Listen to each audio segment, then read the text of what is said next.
Good evening, everybody. Welcome back to the Cafe d'Arcadia. My name is Well, it's just Sagril, and we're here back with Amara. good evening, everybody. Welcome back to the Cafe d'Arcadia. Hello. I can hear myself. Sorry. I like the music. I mean, fair enough. It's good. I chose a good lo-fi. I chose a good Halloween lo-fi. Do you want me to send you the link to it later? Yes, please. Okay, I'll definitely make sure to do that for you. So, anyways, we are obviously here back with Amara. Did you read Lightning Thief? Oh my god, ad, really? I really need to get YouTube Premium again. But anyways, so with that, I'm just gonna mute back up. Alright.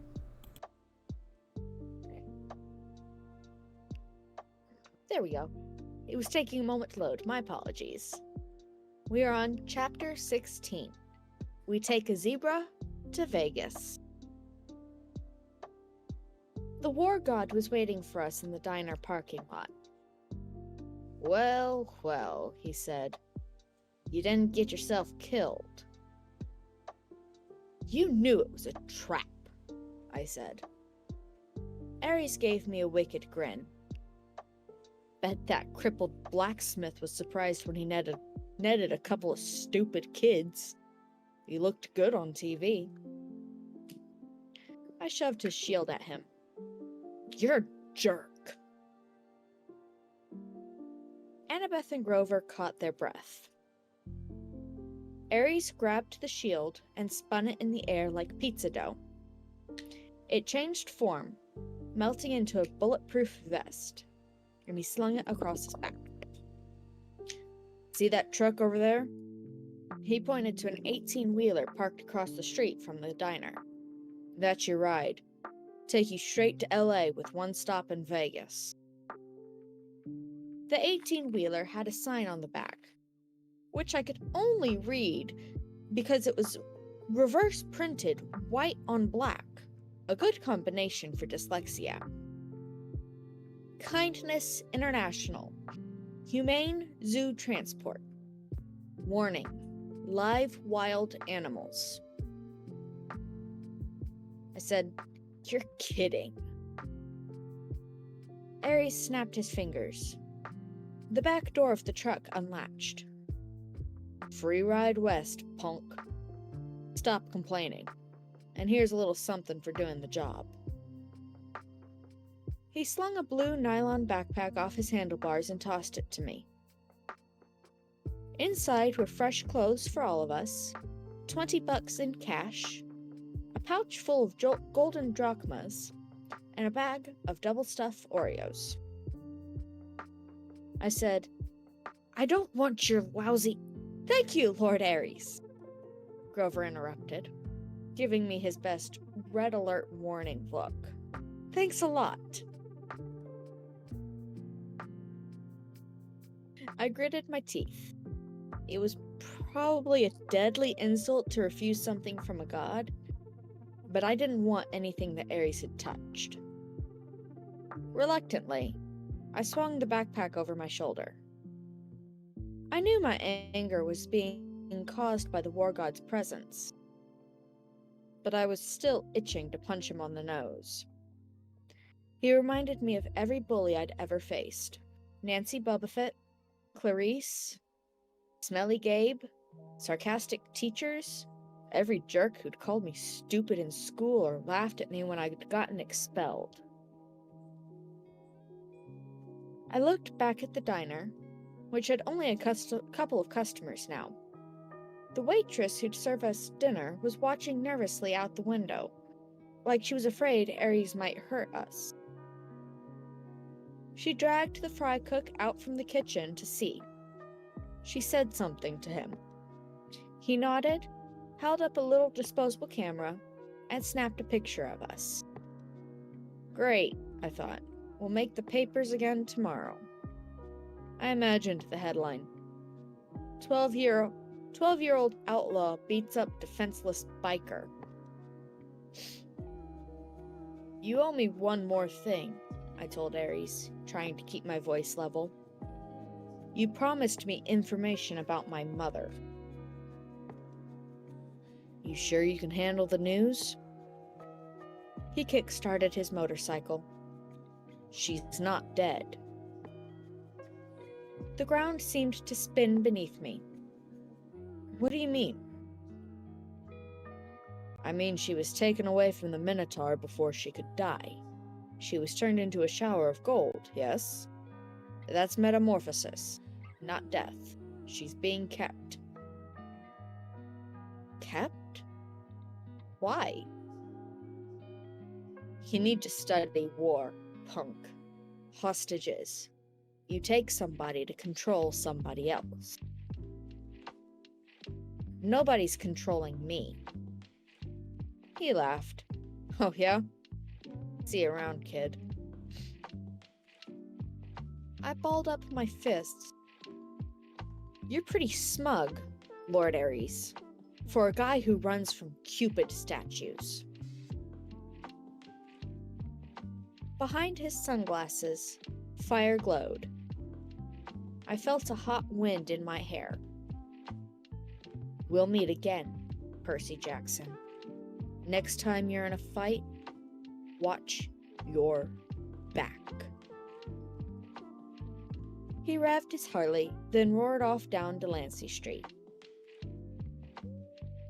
Annabeth said, "That was not smart, Percy." I don't care.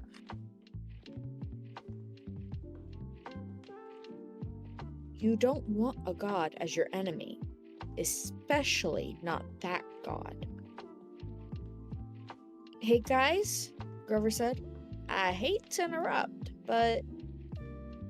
He pointed toward the diner. At the register, the last two customers were paying their check. Two men in identical,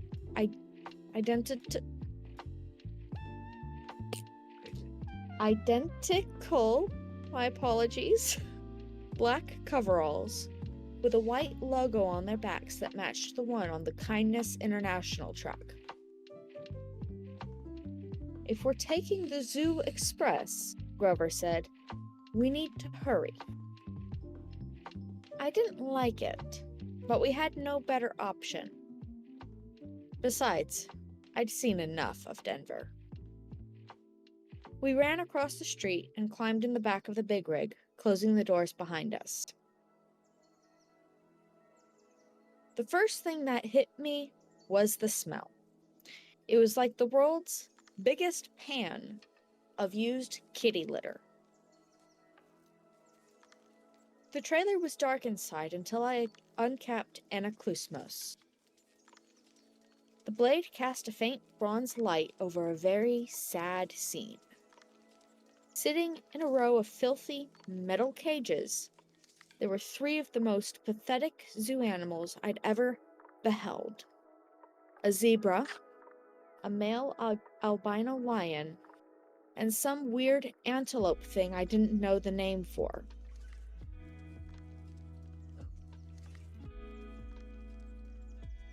Someone had thrown the lion a sack of turnips, which he obviously didn't want to eat. The zebra and the antelope had each gotten a styrofoam tray of hamburger meat. The zebra's mane was matted with chewing gum, like somebody had been spitting on it in their spare time. The antelope had a stupid silver birthday balloon tied to one of his horns that read, "Over the hill."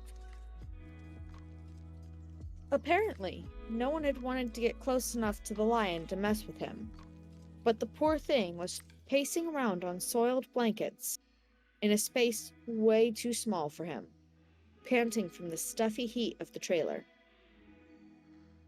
He had flies buzzing around his pink eyes, and his ribs showed through his white fur. "This is kindness?" Grover yelled. "Humane zoo transport?"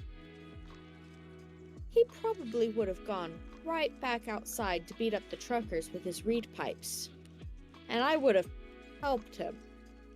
But just then, the truck's engine roared to life, The trailer started shaking, and we were forced to sit down or fall down. We huddled in the corner on some mildewed feed sacks, trying to ignore the smell and the heat and the flies. Grover talked to the animals in a series of goat bleats, but they just stared at him sadly. Annabeth was in favor of breaking the cages and freeing them on the spot, but I pointed out it wouldn't do much good until the truck stopped moving. Besides, I had a feeling we might look a lot better to the lion than those turnips. I found a water jug and refilled their bowls, then used anaklusmos to drag the mismatched food out of their cages. I gave the meat to the lion and the turnips to the zebra and antelope. Grover calmed the antelope down, while Annabeth used her knife to cut the balloon off his horn. She wanted to cut the gum out of the zebra's mane, too, but we decided that would be too risky with the truck bumping around. We told Grover to promise the animals we'd help them more in the morning, then we settled in for the night. Grover curled up on a turnip sack. Annabeth opened our bag of double-stuffed Oreos and nibbled on one half-heartedly. I tried to cheer myself up by concentrating on the fact that we were halfway to Los Angeles. Halfway to our destination. It was only June 14th. The solstice wasn't until the 21st. We could make it in plenty of time.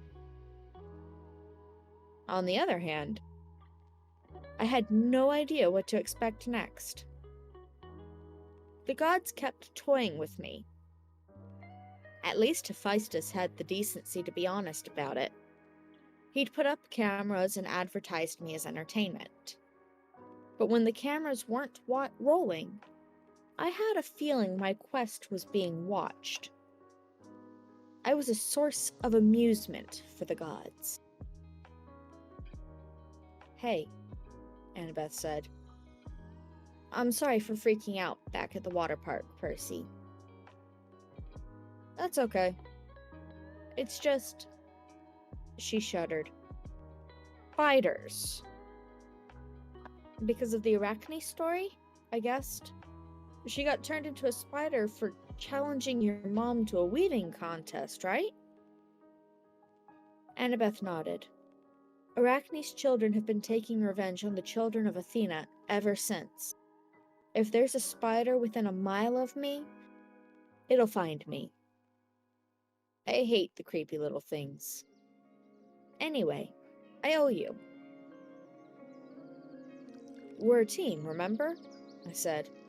"Besides, Grover did the fancy flying." I thought he was asleep, but he mumbled from the corner, "I was pretty amazing, wasn't I?" Annabeth and I laughed. She pulled apart an Oreo and handed me half. In the Iris message, did Luke really say nothing? I munched my cookie and thought about how to answer. The conversation via Rainbow had bothered me all evening. Luke said you and he go way back. He also said Grover wouldn't fail this time. Nobody would turn into a pine tree. In the dim light of the sword blade, it was hard to read their expressions. Grover let out a mournful bray. "I should have told you the truth from the beginning," his voice trembled. "I thought if you knew what a failure I was, you wouldn't want me along." "You were the satyr who tried to rescue Talia, the daughter of Zeus." He nodded glumly. "And the other two half-bloods Talia befriended, the ones who got safely to camp." I looked at Annabeth. "That was you and Luke, wasn't it?" "Hell yeah." Quite a few people were asking, so I obliged. She put down her Oreo. Uneaten. Like you said, Percy, a 7-year-old half-blood wouldn't have made it very far alone. Athena guided me toward help. Talia was 12. Luke was 14. They'd both run away from home, like me. They were happy to take me with them. They were amazing monster fighters, even without formal training. We traveled north from Virginia without any real plans, fending off monsters for about 2 weeks before Grover found us.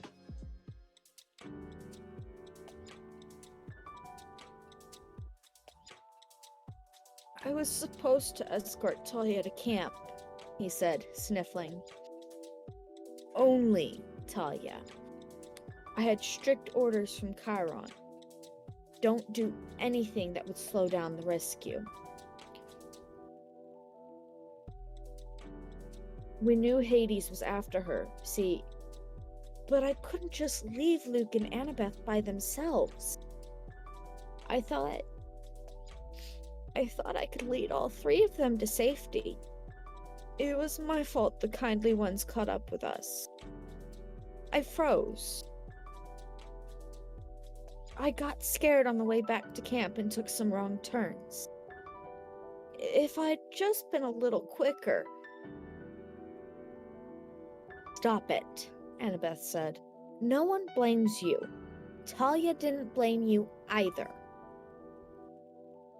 She sacrificed herself to save us, he said miserably. Her death was my fault. The Council of Cloven Elders said so.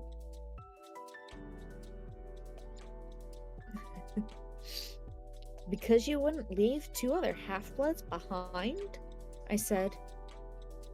That's not fair. Percy's right, Annabeth said. I wouldn't be here today if it weren't for you, Grover. Neither would Luke. We don't care what the Council says. Grover kept sniffling in the dark. Just my fault. Just my luck, my bad. I'm the lamest satyr ever, and I find the 2 most powerful half-bloods of the century, Talia and Percy. You're not lame, Annabeth insisted.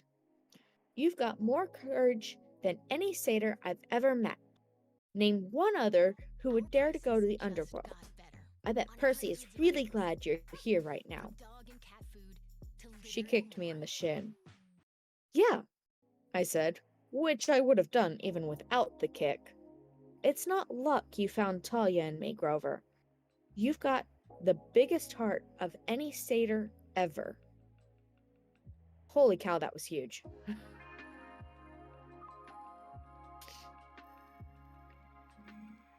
You're a natural searcher. That's why you'll be the one who finds Pan. I heard a deep, satisfied sigh. I waited for Grover to say something, but his breathing only got heavier. When the sound turned to snoring, I realized he'd fallen asleep. How does he do that? I marveled. I don't know, Annabeth said, but that was a really nice thing you told him. I meant it. We rode in silence for a few miles, bumping around on the feed sacks. The zebra munched on a turnip. The lion licked the last of the hamburger meat off of his lips and looked at me hopefully. Pardon?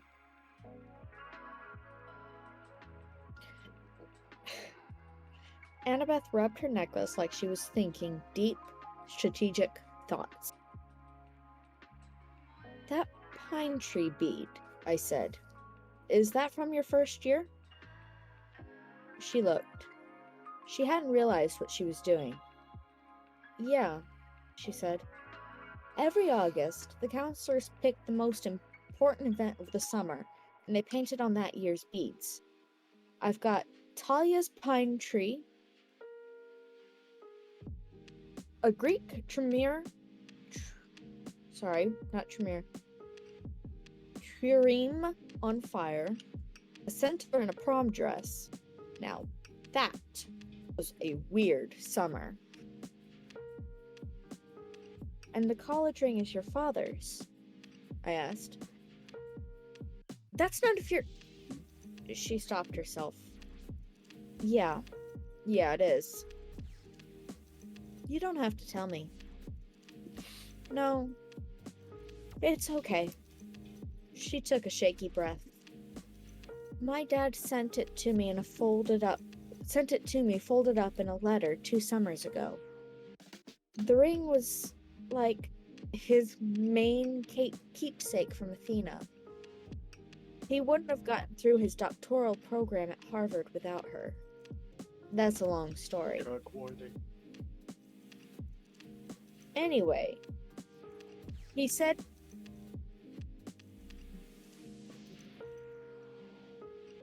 Grr. I said truck warning. Took me a moment to parse what you'd said, though.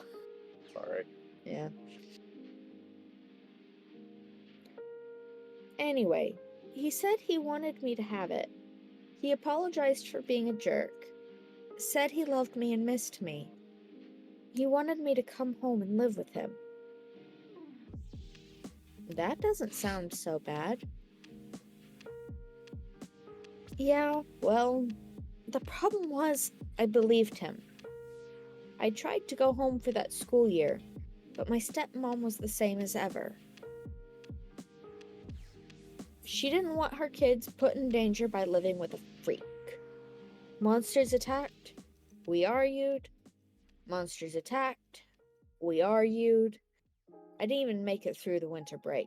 I called Chiron and came right back to Camp Half-Blood. You think you'll ever try living with your dad again? She wouldn't meet my eyes. Please, I'm not into self-inflicted pain. You shouldn't give up, I told her. You should write him a letter or something. And I just scored these must-have products from Best Buy. This LG OLED Thanks for the advice, she said coldly. But my father's made his choice about who he wants to live with. We passed another few miles of silence. So, if the gods fight, I said, will things line up the way they did with the Trojan War? Will it be Athena versus Poseidon? She put her head against the backpack Ares had given us and closed her eyes. I don't know what my mom will do. I just know I'll fight next to you. Why? Because you're my friend, Seaweed Brain. Any more stupid questions? I couldn't think of an answer for that. Fortunately, I didn't have to. Annabeth was asleep. I had trouble following her example, with Grover snoring and an albino lion staring hungrily at me, but eventually I closed my eyes. My nightmare started out as something I'd dreamed a million times before. I was being forced to take a standardized test while wearing a straitjacket.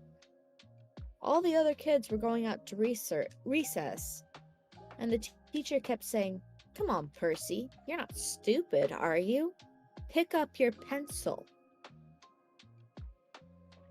Then the dream strayed from the usual. I looked over at the desk next to me and saw a girl sitting there, also wearing a straitjacket. She was my age, with unruly black punk-style hair, dark eyeliner around her stormy green eyes, and freckles across her nose. Somehow, I knew who she was. She was Talia, daughter of Zeus. She struggled against the straitjacket, glared at me in frustration, and snapped, "Well, Seaweed Brain? One of us has to get out of here. She's right, my dream self thought. I'm going back to that cavern. I'm going to give Hades a piece of my mind. The straitjacket melted off me. I fell through the classroom floor. The teacher's voice changed until it was cold and evil, echoing from the depths of a great chasm. Percy Jackson, it said. Yes, the exchange went well, I see. I was back in the dark cavern, spirits of the dead drifting around me. Unseen in the pit, the monstrous thing was speaking. But this time, it wasn't addressing me. The numbing power of its voice seemed directed somewhere else. And he suspects nothing, it asked. Another voice, one I almost recognized, answered at my shoulder. Nothing, my lord. He is as ignorant as the rest. I looked over, but no one was there. The speaker was invisible. Deception upon deception, the thing in the pit mused aloud. Excellent. Truly, my lord, said the voice next to me. You are well named, the Crooked One. But was it really necessary? I could have brought you what I stole directly. You? The monster said in scorn. You have already shown your limits. You would have failed me completely had I not intervened. But, my lord, peace, little servant. Our 6 months have brought us much. Zeus's anger has grown. Poseidon has played his most desperate card. Now we shall use it against him. Shortly you shall have the reward you wish, and your revenge. As soon as both items are delivered into my hands. But wait, he is here. What? The invisible servant suddenly sounded tensed. You summoned him, my lord? No. The full force of the monster's attention was now pouring over me, freezing me in my place. Blast his father's blood. He is too changeable, too unpredictable. The boy has brought himself hither. Impossible, the servant cried. For a weakling such as you, perhaps, the voice snarled. Then its cold power turned back on me. So, you wish to dream of your quest, young half-blood? Then I shall oblige. The scene changed. I was standing in a vast throne room with black marbled walls and bronze floors. The empty, horrid throne was made from human bones fused together. Standing at the foot of the dais was my mother, frozen in a shimmering golden light, her arms outstretched. I tried to step toward her, but my legs wouldn't move. I reached for her, only to realize my hands were withering to bones. Grinning skeletons in Greek armor crowded around me, draping me with silk robes, wreathing my head with laurels that smoked with chimera poisoning, burning into my scalp. The evil voice began to laugh. Hail the conquering hero. I woke with a start. Grover was shaking my shoulder. The truck's stopped, he said. We think they're coming to check on the animals. Hide, Annabeth hissed. She had it easy. She just put on her magic cap and disappeared. Grover and I had to dive behind feed sacks and hope we looked like turnips. The trailer doors creaked open. Sunlight and heat poured in. Man, one of the truckers said, waving his hand in front of his ugly nose. Wish I hauled appliances. He climbed inside and poured some water from a jug into the animal's dishes. You hot, big boy? He asked the lion, then splashed the rest of the bucket right in the lion's face. The lion roared in indignation. Yeah, the man said. Next to me, under the turnip sacks, Grover tensed. For a peace-loving herbivore, he looked downright murderous. The trucker threw the antelope a squashed-looking Happy Meal bag. He smirked at the zebra. How you doing, Stripes? Least we'll be getting rid of you this stop. You like magic shows? You're gonna love this one. They're gonna saw you in half. Well, Okay. The zebra, wild-eyed with fear, looked straight at me. There was no sound, but clear as day I heard it say, Free me, Lord, please. I was too stunned to react. There was a loud knock, knock, knock on the side of the trailer. The trucker inside with us yelled, What do you want, Eddie? A voice outside, must have been Eddie's, shouted back, Maurice, what did you say? What are you banging for? Knock, knock, knock. Outside, Eddie yelled, What banging? Our guy, Maurice, rolled his eyes and went back outside, cursing at Eddie for being an idiot. A second later, Annabeth appeared next to me. She must have done the banging to get Maurice out of the trailer. This transport business can't be legal. No kidding, Grover said. He paused as if listening. The lion says these guys are animal smugglers. That's right, the zebra's voice said in my mind. We've got to free them, Grover said. He and Annabeth both looked at me, waiting for my lead. I'd heard the zebra talk, but not the lion. Why?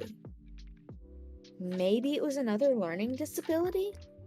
I could only understand zebras? Then I thought, horses. What had Annabeth said about Poseidon creating horses? Was a zebra close enough to a horse? Was that why I could understand it? The zebra said, Open my cage, Lord. Please, I'll be fine after that. Outside, Eddie and Maurice were still yelling at each other, but I knew they'd be coming inside to torment the animals again any minute. I grabbed Riptide and slashed the lock off the zebra's cage. The zebra burst out. It turned to me and bowed. Thank you, Lord. Grover held up his hands and said something to the zebra in goat talk, like a blessing. Just as Maurice was poking his head back inside to check out the noise, the zebra leapt over him and into the street.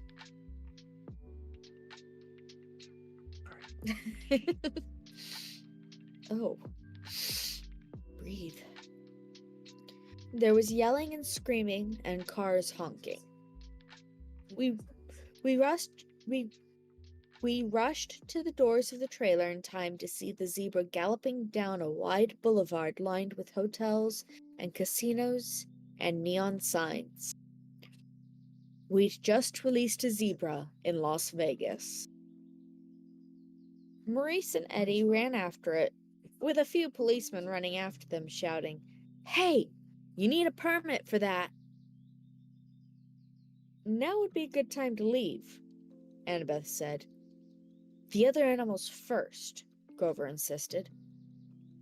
I cut the locks with my sword. Grover raised his hands and spoke the same goat blessing he'd used for the zebra. "Good luck," I told the animals. The antelope and the lion burst out of their cages and went off together into the streets.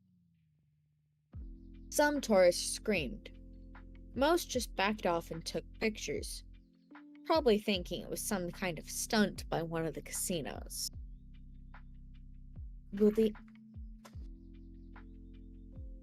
Really? Yes. Will the animals be okay? I asked Grover. I mean, the desert and all. "Don't worry," he said. "I placed Sator's sanctuary on them." "Meaning?"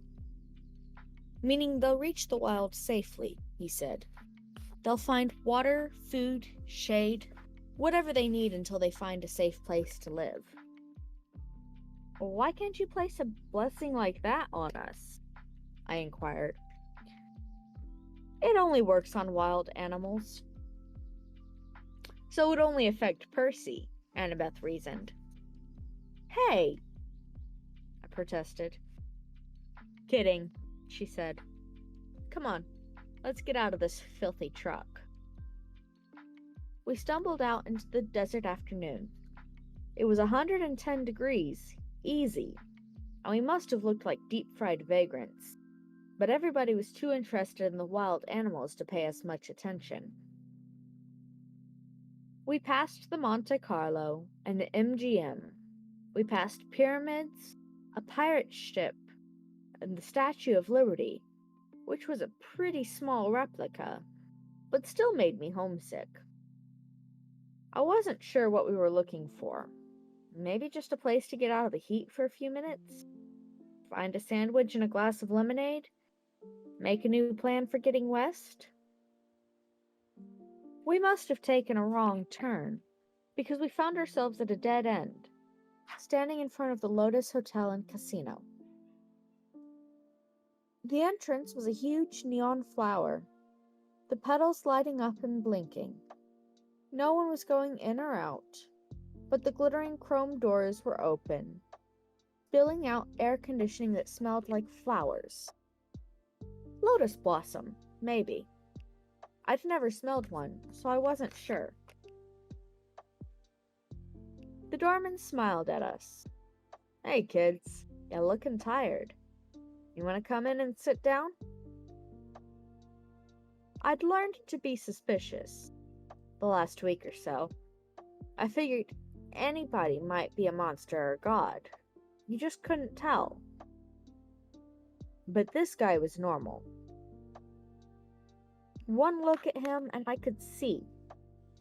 Besides, I was so relieved to hear somebody who sounded sympathetic that I nodded and said we'd love to come in. Inside, we took a look around, and Grover said, "Whoa." The whole lobby was a giant game room, and I'm not talking about cheesy old Pac-Man games or slot machines. There was an indoor water slide snaking around the glass elevator, which went straight up at least 40 floors. There was a climbing wall on the side of one building, and an indoor bungee jumping bridge. There were virtual reality suits with working laser guns, and hundreds of video games, each one the size of a widescreen TV.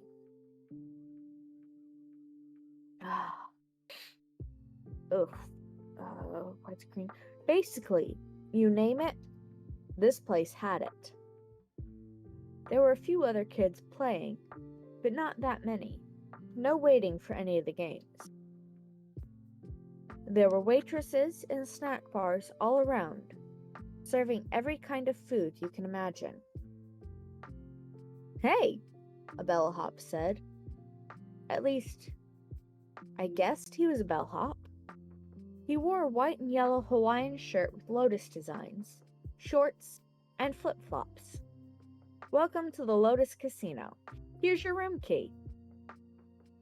I stammered, but... No, he said, laughing. "The bill's taken care of. No extra charges. No tips. Just go on up to the top floor, room 4001. If you need anything, like extra bubbles for the hot tub, or skeet targets for the shooting range, or whatever, just call the front desk. Here are your Lotus Cash cards. They work in the restaurants and on all the games and rides." He handed each of us a green plastic credit card.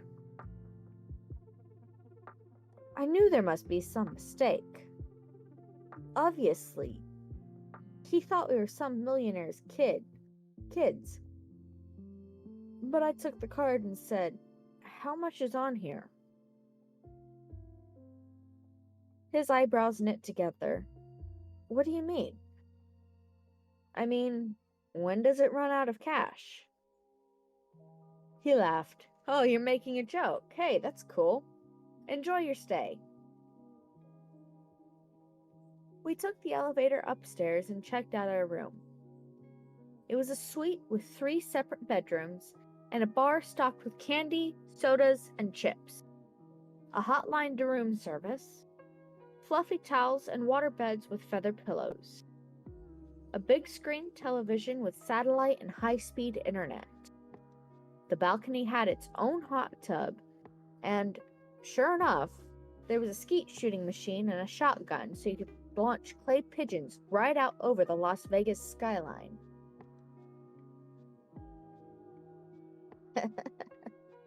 Hey, Panda.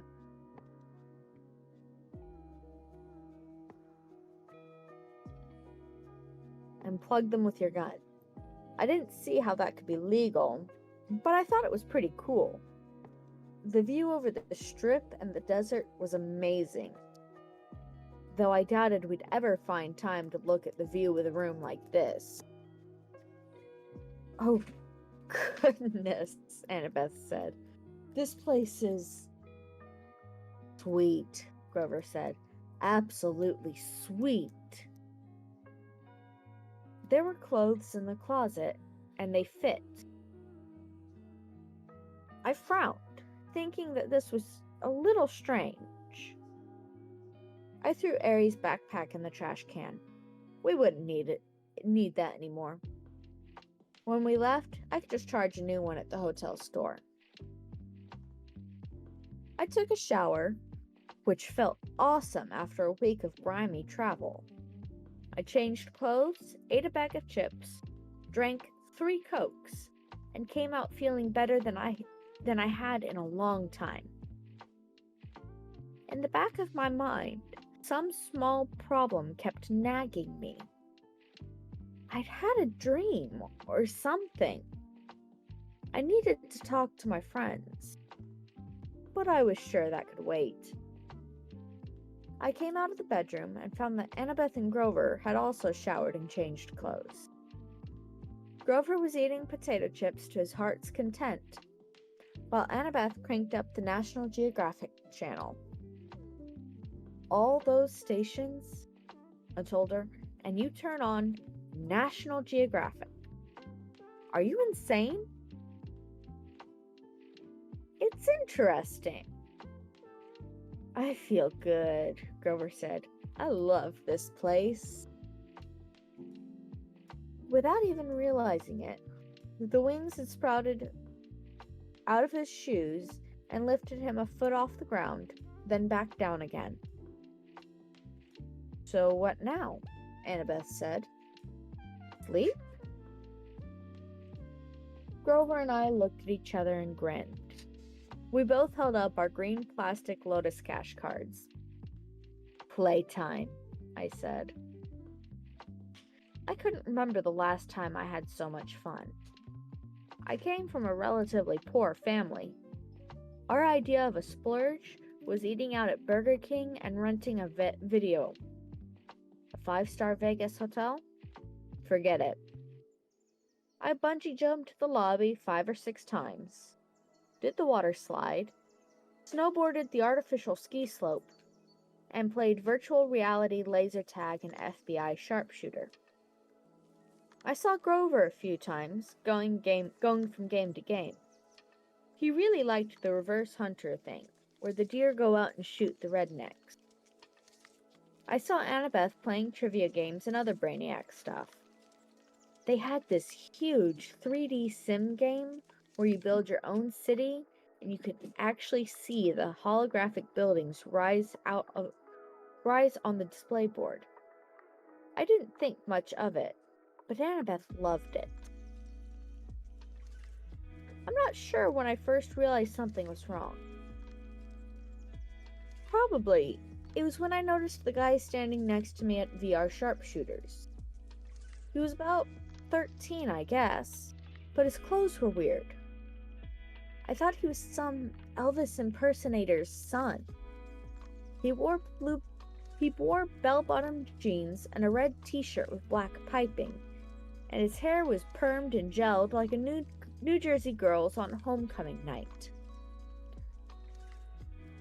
We played a game of sharpshooters together and he said, "Groovy, man. Been here 2 weeks and the games keep getting better and better." Groovy? Later, while we were talking, I said something was sick, and he looked at me kind of startled, as if he'd never heard the word used that way before.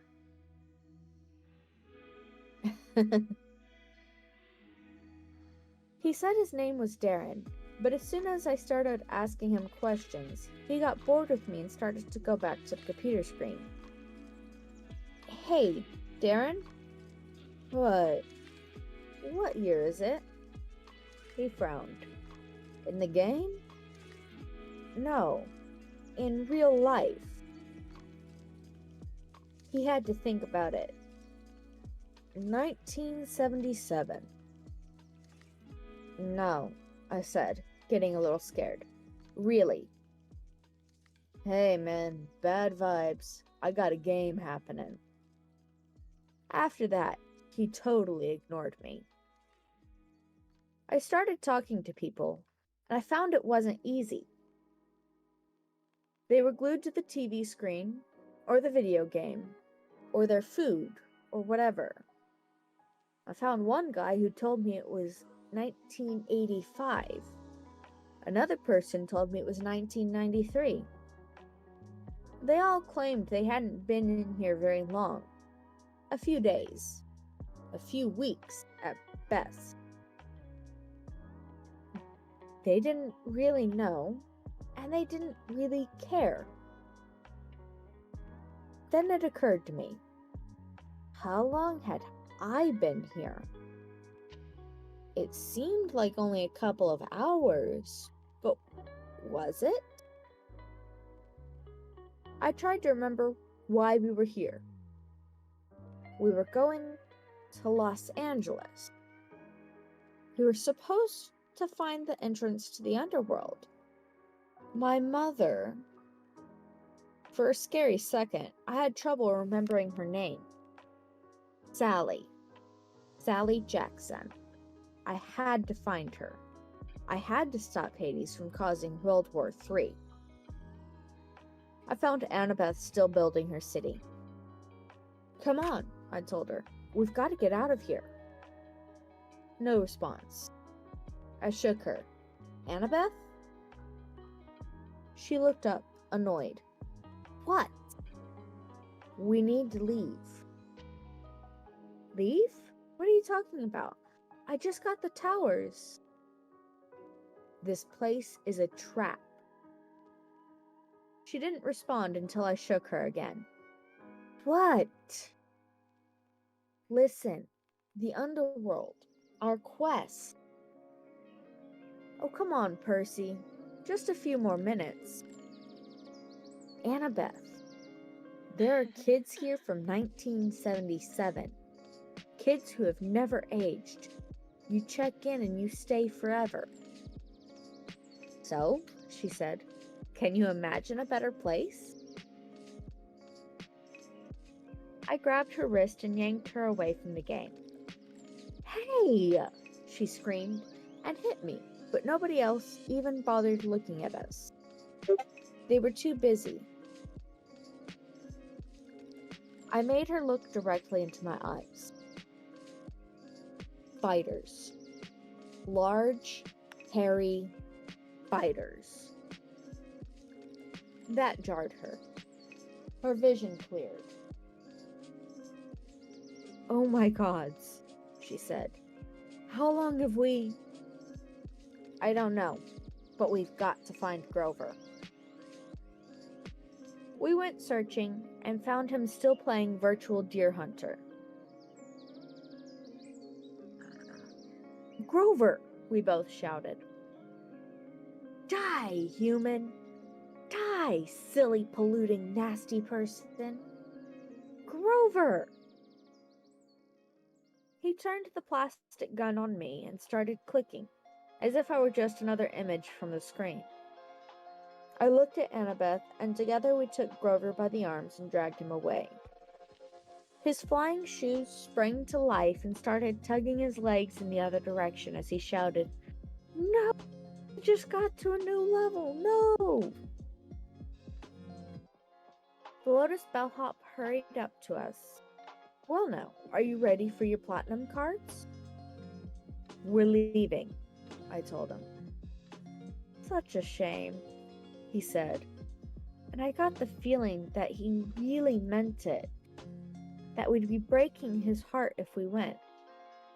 We just added an entire new floor full of games for platinum card members. He held out the cards, and I wanted one. I knew that if I took one, I'd never leave.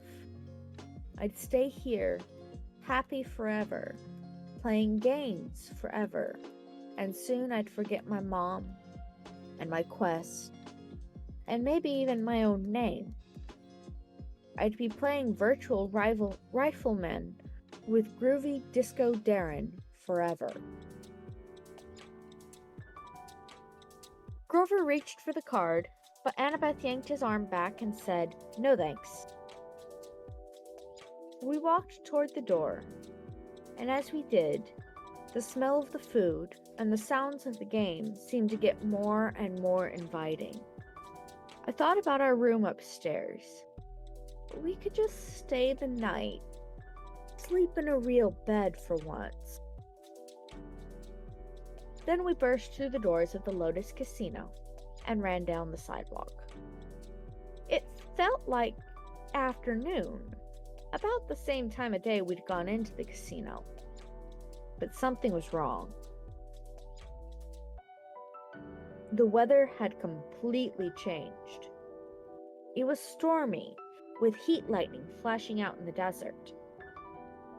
Aries' backpack was slung over my shoulder, which was odd because I was sure I'd thrown it in the trash can in room 4001. But at the moment, I had other problems to worry about. I ran to the nearest newspaper stand and read the year first. Thank the gods, it was the same year it'd been when we went in. Then I noticed the date. June 20th. We'd been in the Lotus Casino for 5 days. We had only 1 day left until the summer solstice. 1 day to complete our quest.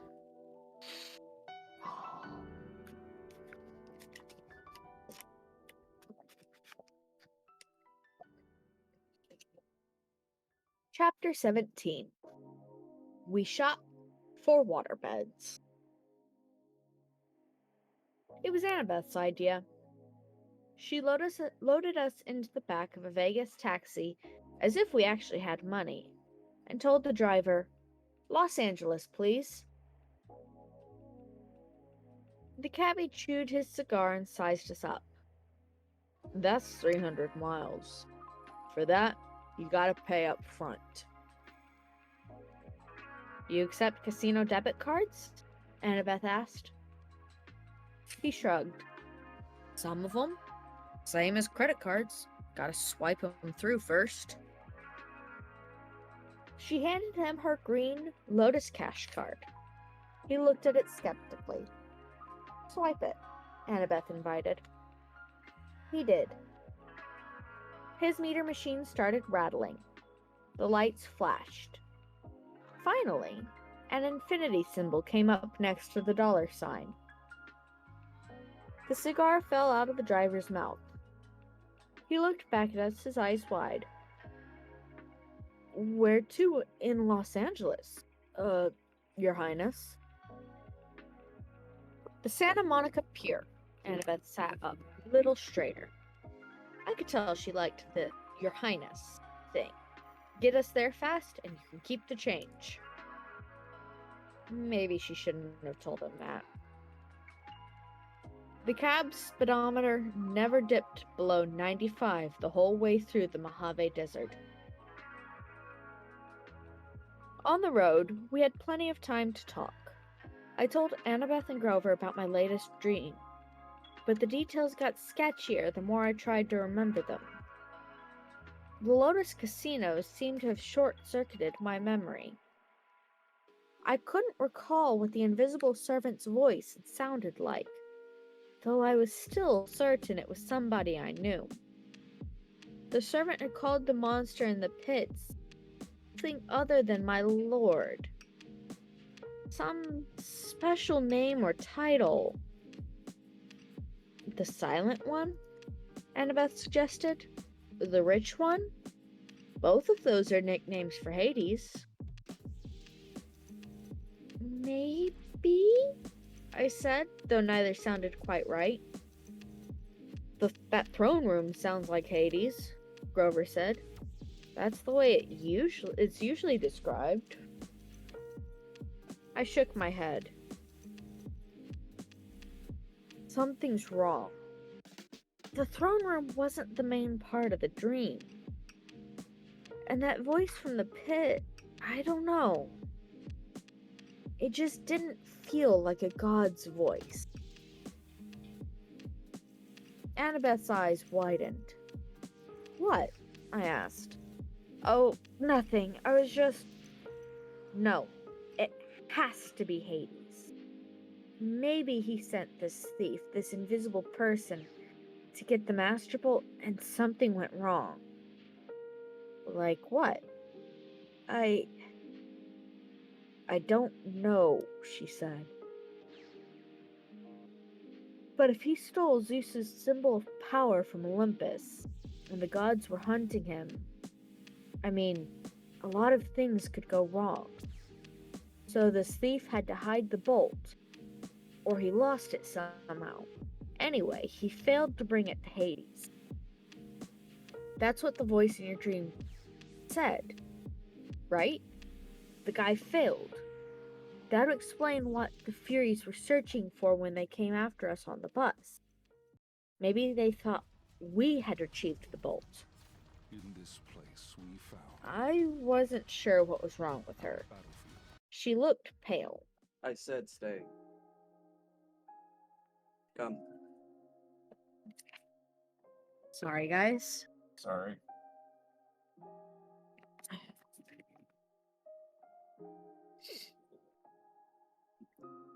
I wasn't sure what was wrong with her. She looked pale. But if I'd already retrieved the bolt, I said, why would I be traveling to the underworld? To threaten Hades, Grover suggested. To bribe or blackmail him into getting your mom back. I whistled. You have evil thoughts for a goat. Why, thank you. But the thing in the pit said it was waiting for 2 items, I said. If the Master Bolt is one, what's the other? Grover shook his head, clearly mystified. Annabeth was looking at me as if she knew my next question, and was silently willing me not to ask it. You have an idea what might be in that pit, don't you? I asked her. I mean, if it isn't Hades. Percy, let's not talk about that. Because if it isn't Hades... No, it has to be Hades. Wasteland rolled by. We passed a sign that said California State Line, 12 miles. I got the feeling I was missing one simple, critical piece of information. It was like when I stared at a common word I should know, but I couldn't make sense of it because one or two letters were floating around. The more I thought about my quest, the more I was sure that confronting Hades wasn't the real answer. There was something else going on. Something even more dangerous. The problem was, we were hurtling down toward the underworld at 95 miles an hour, betting that Hades had the Master Bolt. If we got there and found out we were wrong, we wouldn't have time to correct ourselves. The solstice deadline would pass, and war would begin. The answer is in the underworld, Annabeth assured me. You saw spirits of the dead, Percy. There's only one place that could be. We're doing the right thing. She tried to boost our morale by suggesting clever strategies for getting into the land of the dead, but my heart wasn't in it. There were just too many unknown factors. It was like cramming for a test without knowing the subject. And believe me, I'd done that plenty of times. The cab sped west.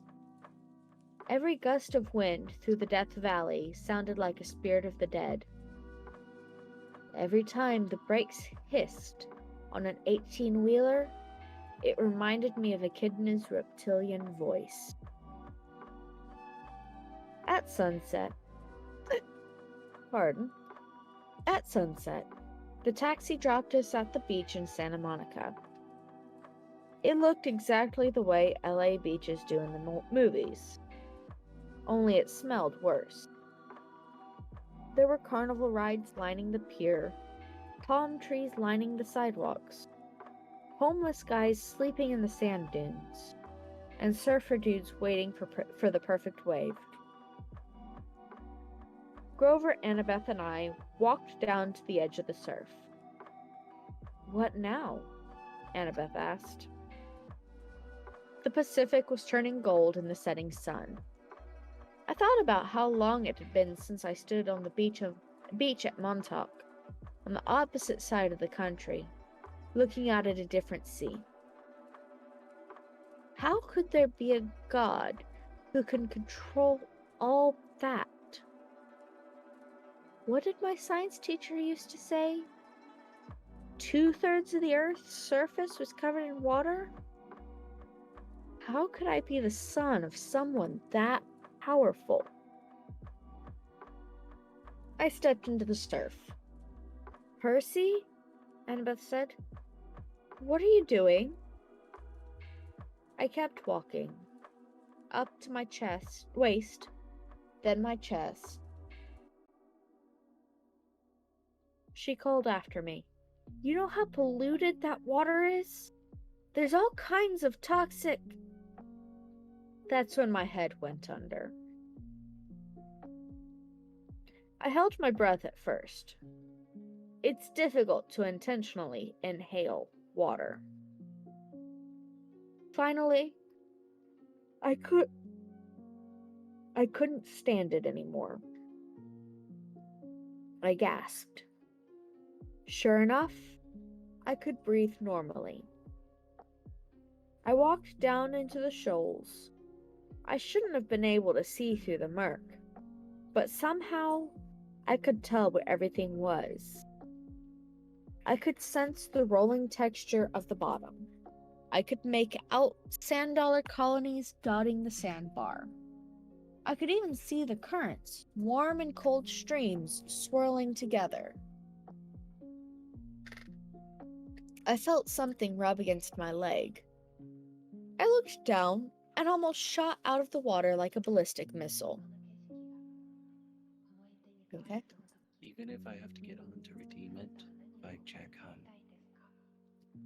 I've already drunk and stretched, I promise.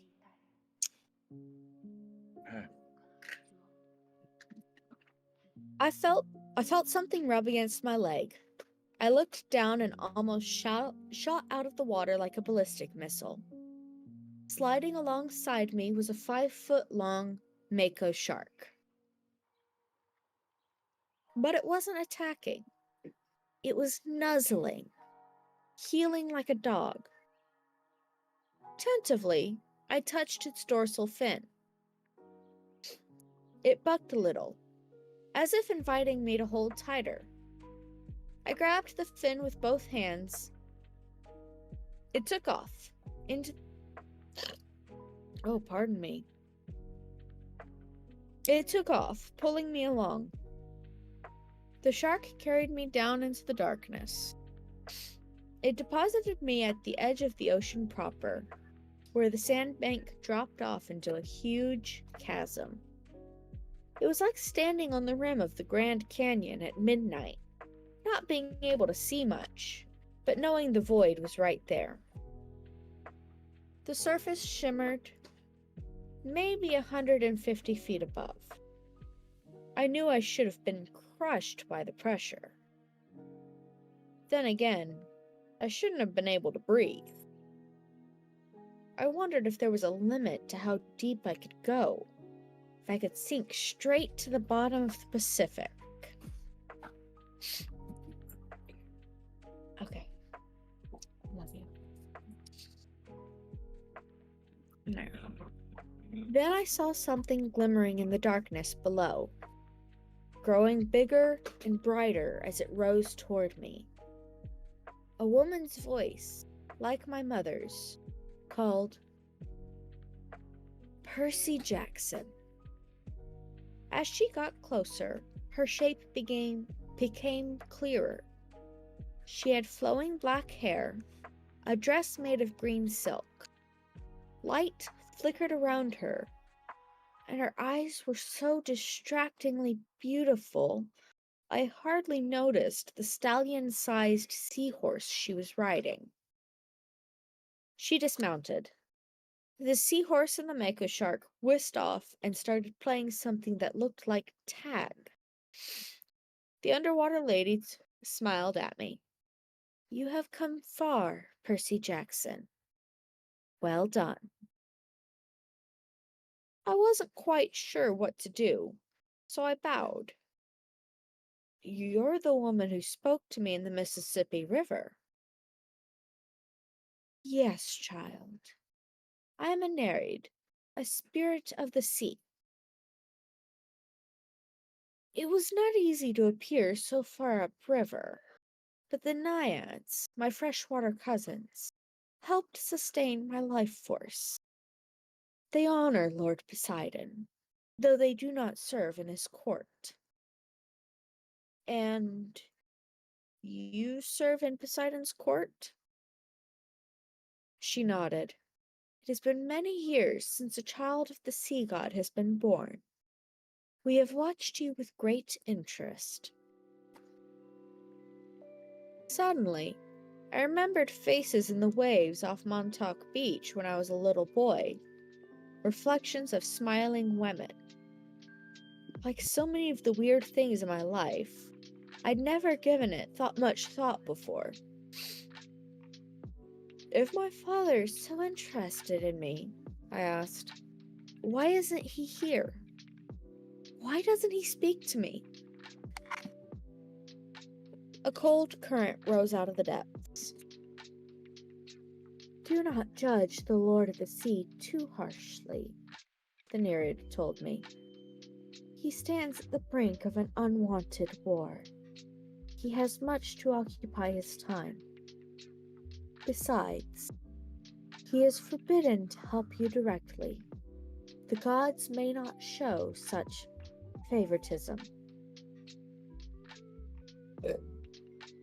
Even to their own children?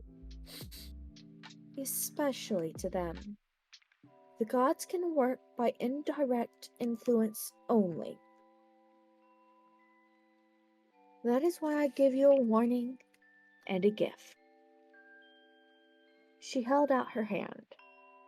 3 white pearls flashed in her palm. I know you journeyed to Hades' realm, she said. Few mortals have ever done this and survived. Orpheus, who had great music skill. Heracles, who had great strength.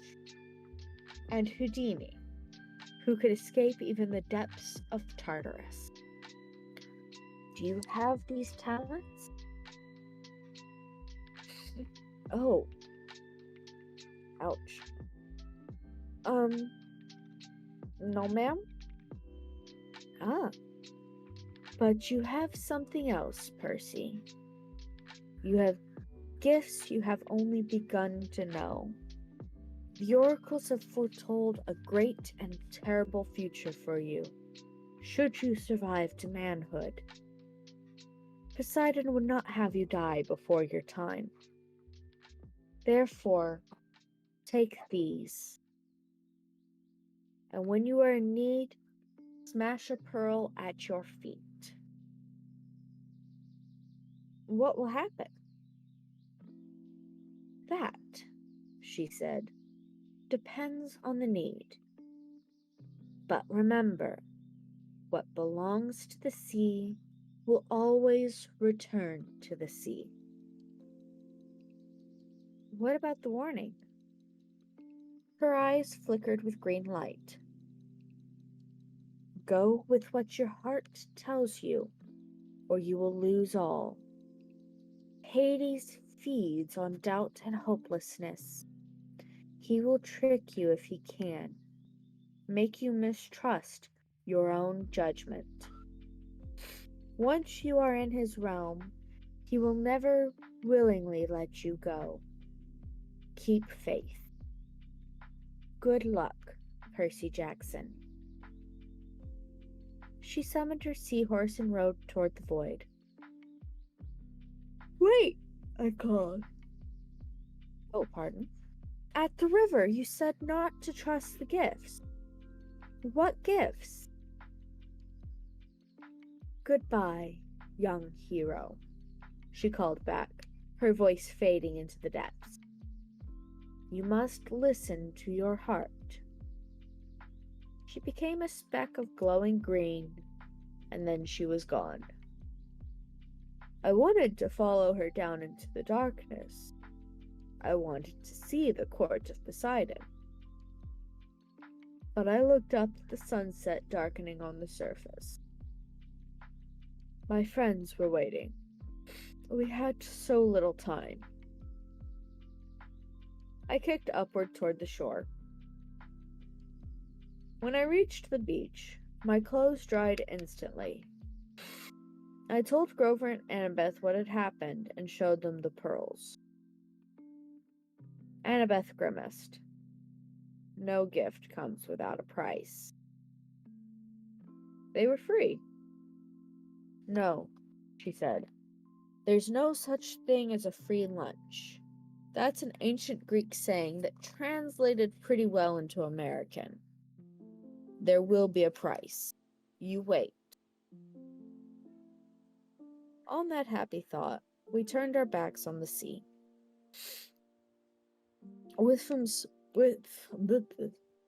I'm sorry. I'm so sorry.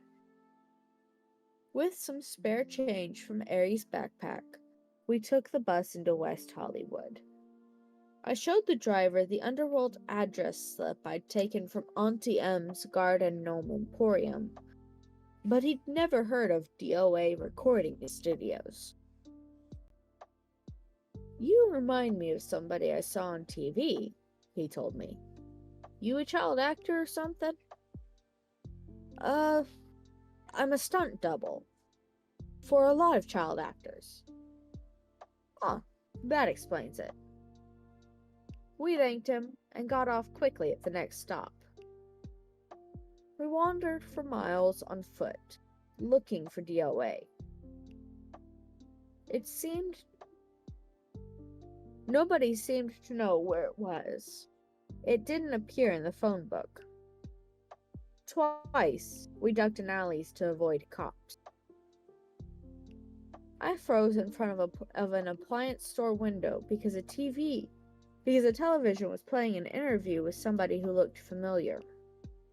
My stepdad, Smelly Gabe. He was talking to Barbara Walters. I mean, as if he were some kind of huge celebrity. She was interviewing him in our apartment, in the middle of a poker game, and there was a young blonde lady sitting next to him, patting his hand. A fake tear glistened on his cheek.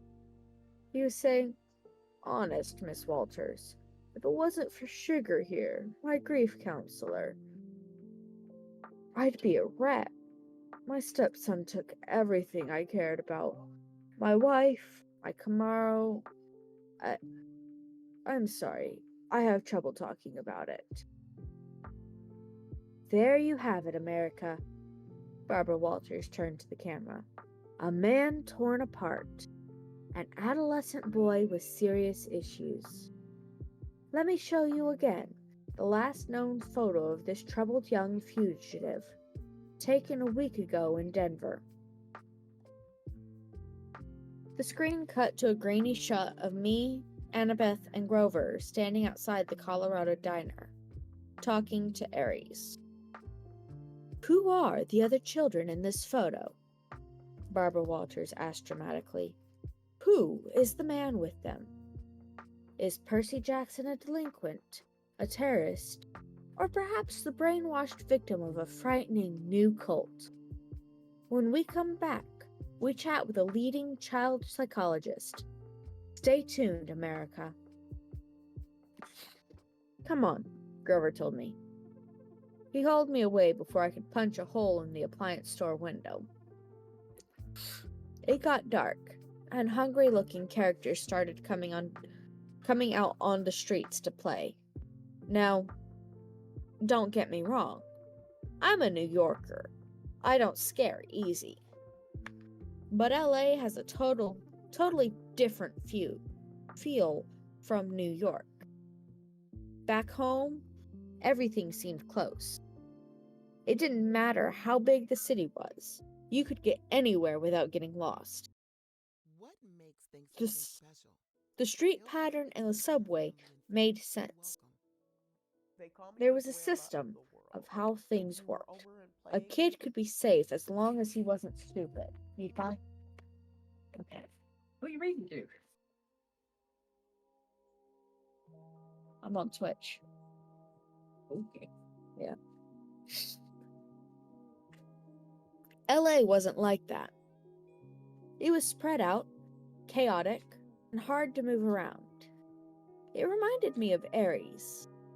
It wasn't enough for LA to be big. It had to prove it was big by being loud and strange and difficult to navigate, too. I didn't know how we were ever going to find the entrance to the underworld by tomorrow, summer solstice.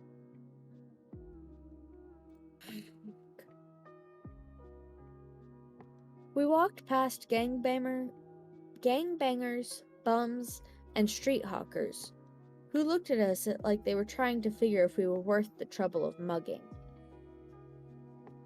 As we hurried past the entrance of an alley, a voice from the darkness said, "Hey, you!" Like an idiot, I stopped. Before I knew it, we were surrounded. A gang of kids had us circled. 6 of them in all. White kids with expensive clothes. clothes and mean faces, like the kids at Yancey Academy. Rich brats playing at being bad boys. Instinctively, I uncapped Riptide. When the sword appeared out of nowhere, the kids backed off. But their leader was either really stupid or really brave, because he kept coming at me with a switchblade. I made the mistake of swinging. The kid yelped, but he must have been 100% mortal, because the blade passed harmlessly right through his chest. He looked down. What the... I figured I had about 3 seconds before his shock turned to anger.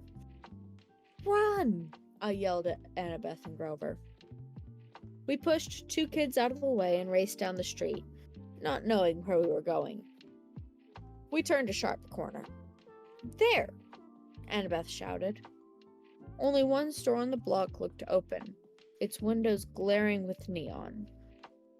The sign above the door read something like Tristui's Watrabdi Alpace. That sounded like I was having a stroke. Wow. Krusty's Waterbed Palace? Grover translated. It didn't sound like a place I'd ever go, except in an emergency. But this definitely qualified. We burst through the doors, ran behind a waterbed, and ducked. A split second later, the gang kids ran past outside. I think we lost them, Grover panted. A voice behind us boomed, "Lost who?" We all jumped. Standing behind us was a guy who looked like a raptor in a leisure suit.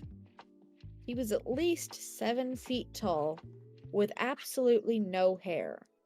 He had gray, leathery skin, thick-lidded eyes, and a cold, reptilian smile. He ambled toward us slowly, but I got the feeling he could move fast if he needed to. His suit might have come from the Lotus Casino. It belonged back in the 70s, big time. The shirt was silk paisley, unbuttoned halfway down his hairless chest. The lapels on his velvet jacket were as wide as landing strips. The silver chains on around his neck, I couldn't even count them. "I'm Krusty," he said with a tartar yellow smile. I resisted the urge to say, "Yes, you are." "Sorry to barge in," I told him. "We were just, browsing." "You mean hiding from those no-good kids," he grumbled. "They hang around every night. I get a lot of people in here thanks to them. Say, you want to look at a waterbed?" I was about to say no thanks, when he put a huge paw on my shoulder and steered me deeper into the showroom. There was every kind of waterbed you could imagine. Different kinds of wood, different patterns of sheets, queen size, king size, emperor of the universe size. This is my most popular model. Krusty spread his hands proudly over a bed covered with black satin sheets, with built-in lava lamps on the headboard. The mattress vibrated, so it looked like oil-flavored jello. "Million-hand massage," Krusty told us. "Go on, try it out. Shoot, take a nap, I don't care. No business today anyway." I said, "I don't think..." "Million-hand massage?" Grover cried, and dove in. Oh, you guys, this is cool. Krusty said, stroking his leathery chin. Almost. Almost. Almost what? I asked. He looked at me a favor. Oh, geez, sorry. He looked at Annabeth. Do me a favor and try this one over here, honey. Might fit. Annabeth said, but what? He patted her reassuringly on the shoulder and led her over to the Safari Deluxe model with teak wood lions carved into the frame and a leopard-patterned comforter. When Annabeth didn't want to lay down, Krusty pushed her. Hey, she protested. Krusty snapped his fingers. Ergo. Ropes sprang from the sides of the bed, lashing around Annabeth, holding her to the mattress. Grover tried to get up, but ropes sprang from his black satin bed, too, and lashed him down. Not cool, he yelled, his voice vibrating from the million-hand massage. Not cool at all. The giant looked at Annabeth, then toward me and grinned. Almost, darn it.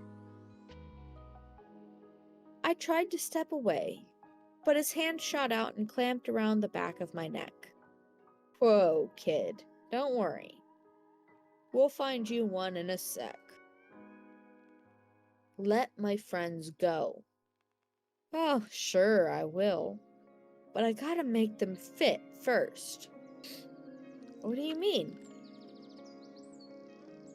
All the beds are exactly 6 feet, see? Your friends are too short. Gotta make them fit. Grover and Annabeth kept struggling. Can't stand imperfect measurements, Krusty muttered. Ergo. A new set of ropes leapt out from the top and bottom of the beds, wrapping around Grover and Annabeth's ankles, then around their armpits. The ropes started tightening, pulling my friends from both ends. Don't worry, Krusty told me. These are stretching jobs. Maybe 3 inches on their spines. They might even live. Now, why don't we find a bed that you like, huh? Percy! Grover yelled. My mind was racing. I knew I couldn't take on this giant waterbed salesman alone. He would snap my neck before I ever got my sword out. Your real name's not Krusty, is it? I asked. Legally, it's Procrustes, he said. The stretcher. I remembered the story. The giant who tried to kill Theseus with excess hospitality on his way to Athens. Yeah, the salesman said, but who can pronounce Procrustes? Bad for business. Now, Krusty, anybody can say that. You're right. It's got a good ring to it. His eyes lit up. You think so? Oh, absolutely, I said. And the workmanship on these beds. Fabulous. He grinned hugely, but his fingers didn't loosen on my neck. I tell my customers that every time. Nobody bothers to look at the workmanship. How many built-in lava lamp headboards have you seen? Not too many. That's right. Percy! Annabeth yelled. What are you doing? Don't mind her, I told Procrustes. She's impossible. The giant laughed. All my customers are. Never 6 feet exact. So inconsiderate. and then they complain about the fitting. What do you do if they're longer than 6 feet? Oh, that happens all the time. It's a simple fix. He let go of my neck, but before I could react, he reached behind a nearby sales desk and brought out a huge, double-bladed brass axe. He said, I just center the subject as best I can and lop off whatever hangs off on either end. Ah, I said, swallowing hard. Sensible. I'm so glad to come across an intelligent customer. The ropes were really stretching my friends now. Annabeth was turning pale. Grover made gurgling sounds, like a strangled goose. So, Krusty, I said, trying to keep my voice light. I glanced at the sales tag on the Valentine-shaped honeymoon special. Does this one really have dynamic stabilizers to stop wave motion? Absolutely. Try it out. Yeah, maybe I will. But would it work even for a big guy like you? No waves at all? Guaranteed. No way. Show me. He sat down eagerly on the bed, patting the mattress. No waves, see? I snapped my fingers. Ergo. Ropes lashed around Krusty and flattened him against the mattress. Hey, he yelled. Center him just right, I said. The ropes readjusted themselves at my command. Krusty's whole head stuck out the top. His feet stuck out the bottom. No, he said, wait. This is just a demo. I uncapped Riptide. A few simple adjustments. I had no qualms about what I was going to do. If Krusty were human, I couldn't hurt him anyway. If he was a monster, he deserved to turn to dust for a while. You drive a hard bargain, he told me. I'll give you 30% off on selected floor models. I think I'll start with the top. I raised my sword. No money down, no interest for 6 months. I swung my sword. Krusty stopped making offers. I cut the ropes on the other beds. Annabeth and Grover got to their feet, groaning and wincing and cursing me a lot. You look taller, I said.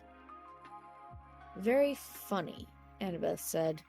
Be faster next time. I looked at the bulletin board behind Krusty's sales desk. There was an advertisement for Hermes delivery service, and another for the all-new compendium of LA area monsters. The only monstrous yellow pages you'll ever need. Under that, a bright orange flyer for DOA recording studios, offering commissions for heroes' souls. We're always looking for new talent. DOA's address was right underneath with a map. Come on, I told my friends. Give us a minute, Grover complained. We were almost stretched to death. Then you're ready for the underworld, I said. It's only a block from here.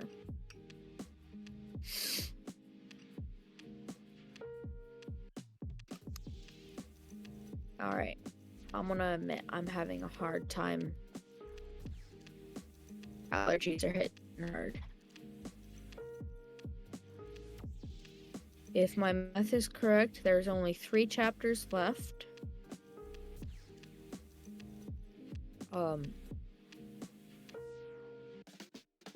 I think, Sagrel, if we can probably finish up next week.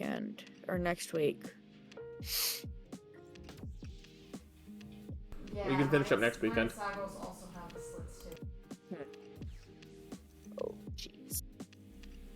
Why? I'm already taking 3 allergy pills a day. I don't know why I'm having so much trouble. If you're having trouble, I don't mind switching us over to Coffee Talk. I'll just have to ask everybody else that's around. Oh, I've done my 2 chapters.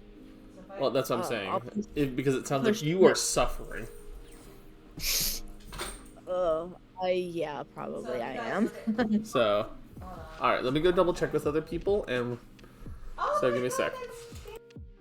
Alright, I'm going to mute my end.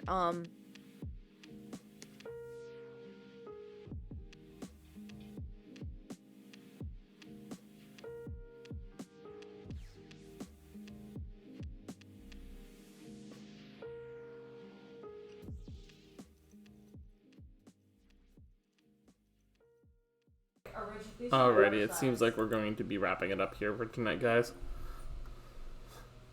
I'm so glad. I do have to wake up early for. So does Raina. So, Yeah. alrighty, guys. With all that, let me go find somebody we can go raid real quick. Well, no. If we're gonna talk about stars in the eyes. Let's see. Let's go scroll through Twitch real quick. Kaju's still online, so we'll go raid Kaju. Yeah. My people is a literal. Raid Kaju Maju. This is my literal first. So the thing is, Kaju Maju has been doing art stuff. So, say hi from the cafe for us, and we will see you guys all over there. Have a good night, everybody. They're Night. kind of weird.